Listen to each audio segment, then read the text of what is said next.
Olá a todos, bem-vindos ao Marmita de Redon, um espaço para conversar sobre os anos 90 e 2000.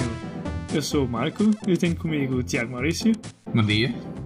A Joana. Olá. E o Tiago Carreira. Olá. E hoje continuamos o fantástico episódio sobre TV infantil. Tens alguma história sobre a Sailor Moon que queiras partilhar?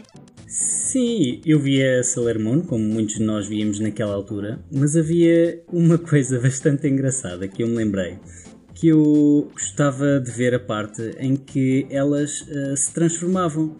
Havia uma transição em que basicamente elas trocavam de roupa e essa transição elas iam tirando a roupa, que era uma coisa que foi talvez uma novidade naquela idade. Vocês também passaram por isso? Sim, eu também achava bastante estranho de repente a verem pessoas a vestirem-se num desenho animado. Não é suposto. Eu via... Tinha aquelas cassetes do corpo humano e eles já andavam assim mais desnudados e então já não me fazia assim tanta confusão a Sailor Moon. Eu pessoalmente achava só incrível a troca de roupa. Ponto.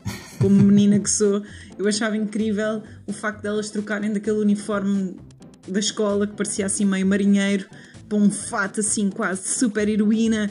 Em nome da lua, vou castigar-te. Acho que era incrível essa parte. E isso ainda por cima era como tínhamos dito no último episódio. Vão ouvir se ainda não ouviram, que é realmente incrível aquele genérico com essa transformação da Sailor Moon. E acho que isso para mim, se calhar por ser menina, não é? Achava incrível. Mas pegando em transformação e marinheiros e coisas do género, uma coisa que me fazia bastante confusão também, e pronto, depois agora em vida de adulto aquilo faz todo mais sentido, era como é que o Popeye comia os espinafres e ficava cheio de músculos. Também era um desenho animado da altura, não é? Aquele desenho animado que era o preferido de todos os pais, para tentar obrigar as crianças a comer espinafres. Come espinafres para ficares forte como o Popeye. Exato. E pronto, hoje em dia aquilo se calhar tem outra conotação, de outro tipo de ervas que não espinafres, mas tudo bem. Nunca pensei nisso. Foi que sempre senti o Popeye como um desenho animado educativo. Agora estragaste a minha infância. Peço desculpa então. Mas é engraçado, por outro lado, agora que já estragaste a minha infância, pensar no lado violento de algum desses desenhos animados. E ao lembrar-me do Popeye, lembro-me perfeitamente de um outro desenho animado, que eu não sei se vocês se lembram, que era do Coyote. Sim. O Pip Pip e o Coyote. Exato. Pip Pip. E que realmente aquilo, um pouco como falávamos também no último episódio, como um Tom and Jerry, aquilo é realmente nós, enquanto crianças, vermos o exemplo do que é o gato e o rato, não é? E o coiote e o coitado do Big Big. Eu gostava particularmente da parte em que ele ia contra aquelas paredes que pareciam um caminho e depois quando o outro passava era a parede. Outra coisa que agora também me veio à memória é o clássico Omelete do Fromage, não é? Que também veio dos desenhos animados da altura, do Dexter's Laboratory. É verdade. É engraçado, à época eu acho que os meus pais tinham satélite, então nós começámos a apanhar o Cartoon Network, que tinha esses desenhos animados, e que eu acho que essa foi assim, talvez a seguir ao Coyote e ao outro, não sei se vocês se lembram do Stop the Pigeon. Não. Eram umas perseguições de corridas e depois de aviões. Mas a seguir acabou e começaram alguns desenhos animados tipo o Dexter e tipo as Powerpuff Girls. Sim. Que eu acho incrível. Eu acho que houve toda uma panóplia de desenhos animados que me foram quase vedados por eu não ter cabo, não ter satélite na altura.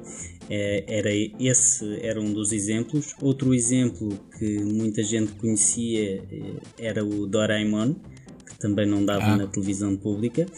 O famoso animal que tinha uma bolsa tipo canguru, de onde tirava tudo e mais alguma coisa. Sim, dobrado em espanhol, que era sempre muito giro. E havia mais alguns. Vocês lembram-se de mais desenhos animados que só davam ou na Cartoon Network? O Ed, Edd n Eddy também era muito cómico. Desse não me lembro tão bem, lembro-me daquele babuíno horrível. Yeah. I am Baboon. Sim. Lembro-me do Johnny Bravo. Oh yeah. Oh yeah. Tu fazes uma boa impressão, Marco, faz aí. Johnny Bravo. Vocês acham que esses desenhos animados foram o início da decadência dos desenhos animados? Acho que não. Acho que são um bocadinho mais tarde é que começaram a ser mais decadentes. Estes ainda estavam ali... No limiar, não? Estavam no limiar, sim. Que ainda era cómico. Mas eu acho que eram um bocadinho desenhos animados para adultos, não é? Esse, por exemplo, do I Am Baboon e do Cow and Chicken eram já aquele desenho animado muito absurdo, muito já Rick e Morty, já eram assim uma coisa meio estranha, nada a ver com, por exemplo, Doraemon, como estávamos a falar. Verdade. Eu também gostava do Cat Dog, lembram-se? Era também já nessa onda do nojento. Sim. Gato-cão. E os Rugrats, que era um grupo de bebés a fazer disparates. Era incrível. Como é que faziam coisas que eram tão engraçadas, mas ao mesmo tempo tão nonsense. E as crianças adoravam. Exato. Eu não sei se... Vocês se lembram dos Cavaleiros do Zodíaco? Eu adorava os Cavaleiros do Zodíaco. Eu lembro-me que via, mas não faço ideia o que era isso. Apagou-se completamente a minha memória, exceto o nome. Havia um cavaleiro que era o Pegasus e ele andava a bater em toda a gente, era sempre o maior, ele ganhava sempre. E assim, mais live action. Vocês eram fãs dos Morangos com Açúcar? Eu tenho que dizer que fui fã para aí das primeiras 2 temporadas ou 3 e depois larguei. Mas acho que toda a gente da nossa idade se lembra do Pipo. Era o Pipo e a Joana. Aquilo ainda durou muito tempo. Foram 9 anos, acho eu. Creio que sim, e realmente passando o óbvio, não é? De que hoje em dia se fala que marcou o início de uma nova geração de atores, com outro tipo de preparação e com outra forma de estar.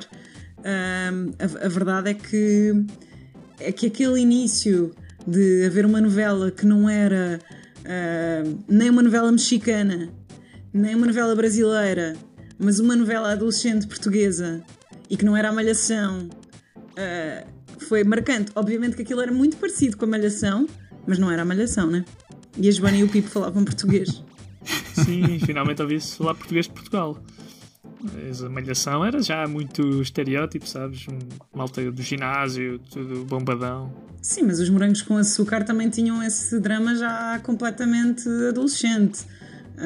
Aquilo que eu acho é que realmente parou o país e marcou também tinha as suas boys band, não é? Os Desert, que eu acho que marcou também ali um conjunto de pessoas, não é? E vocês sentiam aquela ligação com os personagens?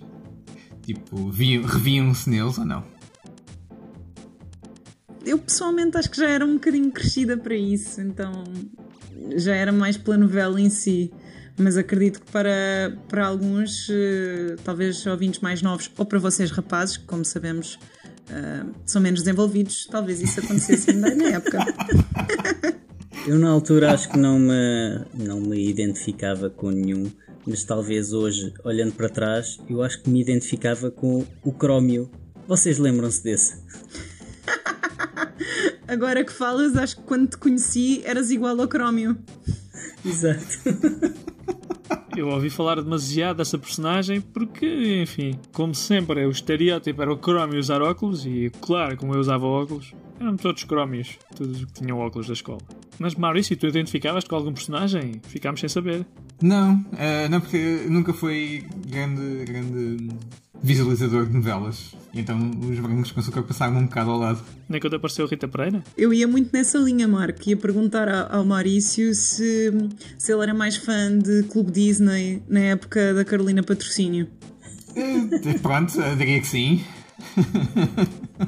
Já que estávamos a falar de live action, acho que também foi um programa que marcou a nossa infância, ou não? Ou já eram muito crescidos para ver Clube Disney? Para mim marcou-me, porque eu ficava sempre ansioso para ganhar aquela viagem que eles publicitavam sempre à Disneyland Paris. Eu sonhava com aquilo. Eu creio que o Clube Disney é posterior ao Beraré, não é?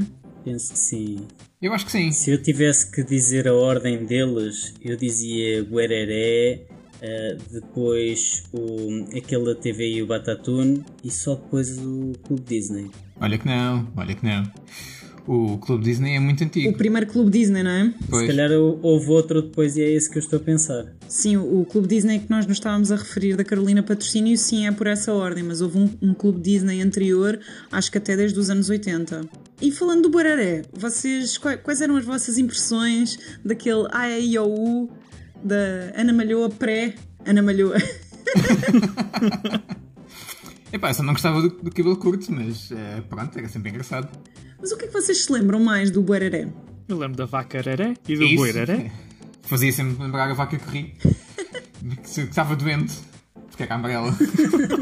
Estava doente porque era amarelo. Eu lembro-me efetivamente muito das músicas, mais do que do resto. Lembro muito das músicas, dos jogos, da interação que ela tinha com a audiência e com os outros miúdos, e de pensar que talvez um dia até fosse giro assistir ao programa, porque parecia que era muito, muito animado. Aquilo eu acho que era muito uma animação. Acho que só tive essa vontade de assistir assim a esse programa e ao programa com o famoso genérico Vamos fazer amigos entre os animais. Vocês lembram-se? Sim, a famosa Avó Cantigas. Exato, com Cantigas.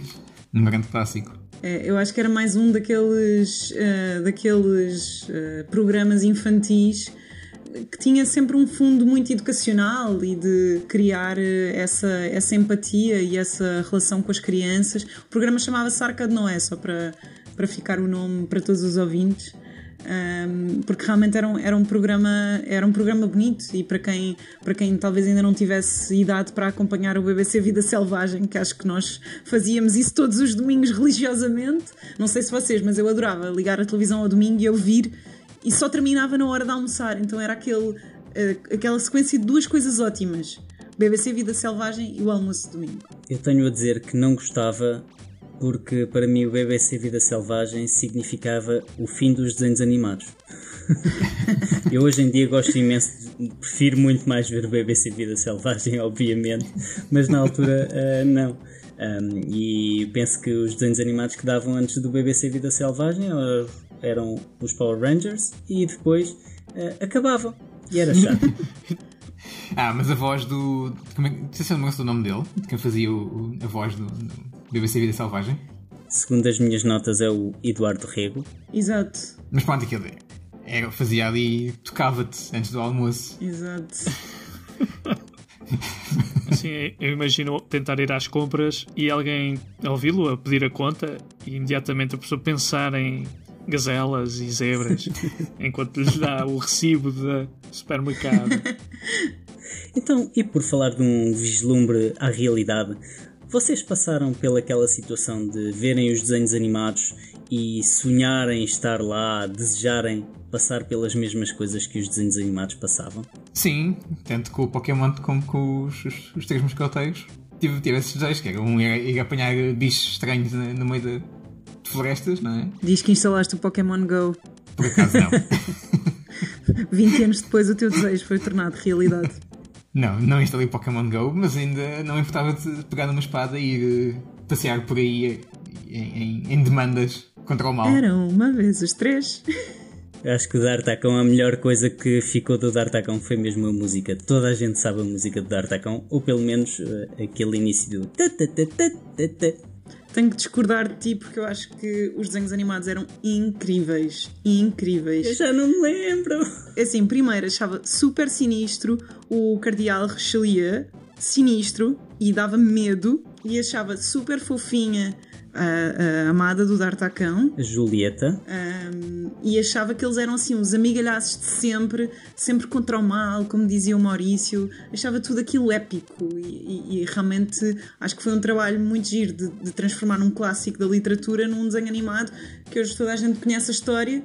E acho que, eventualmente, quando éramos miúdos não sabíamos que aquilo era um clássico da literatura, não é? Então acho que esse aspecto era espetacular. A música era épica, os desenhos eram super bonitos, eles eram cães super fofinhos. É verdade, mas eu vou ter que dizer que eu era mais da equipa dos Pokémons. Eu gostava bastante daquilo e inclusivamente jogar o Pokémon no Game Boy Color. A Julieta era tão fofa. A Julieta, sim, era a Julieta, super fofa. Vês, o Marco está na minha equipa. Cardeal Richelieu não era um gato? Não sei se não era uma raposa, mas eu creio que eles eram todos cães, no fundo. Mas aquilo era super intrincado. Mas uma coisa que juntava isso tudo era o Dragon Ball, não é? Isso dava vontade de andar a passear por aí. O Dragon Ball foi toda uma cena. Eu lembro-me de ouvir a malta que andava no secundário uns anos à minha frente e que faziam pausas, saíam das aulas a correr para ir ver Dragon Ball, ou faltavam mesmo às aulas para ir ver Dragon Ball. Era uma febre. E admito lá, quantas vezes no recreio fizeste Kamehameha? Ou fusão? Verdade. E depois aquilo nunca batia certo a fusão e então... Era sempre ótimo. Era sempre muito engraçado. Acho que depois disso, assim, séries que ultrapassem as gerações, só o Oliver e o Benji. Não sei se vocês viam Oliver e Benji, em que a bola ficava parada no ar. A bola ficava parada no ar e os campos tinham quilómetros até a terra. Dava para ver a curvatura da terra nos campos de futebol, lembram-se? E havia um que conseguia chutar com tanta força que partia paredes. Aquilo era toda uma cena. Ai, tantas recordações. E é com estas ótimas recordações que acabamos este episódio sobre TV infantil. Gostaram? Partilhem as vossas histórias sobre TV infantil ou outro tema que queiram ver aqui no nosso Pasquim. Obrigado por ouvirem e não percam o próximo episódio, porque nós também não.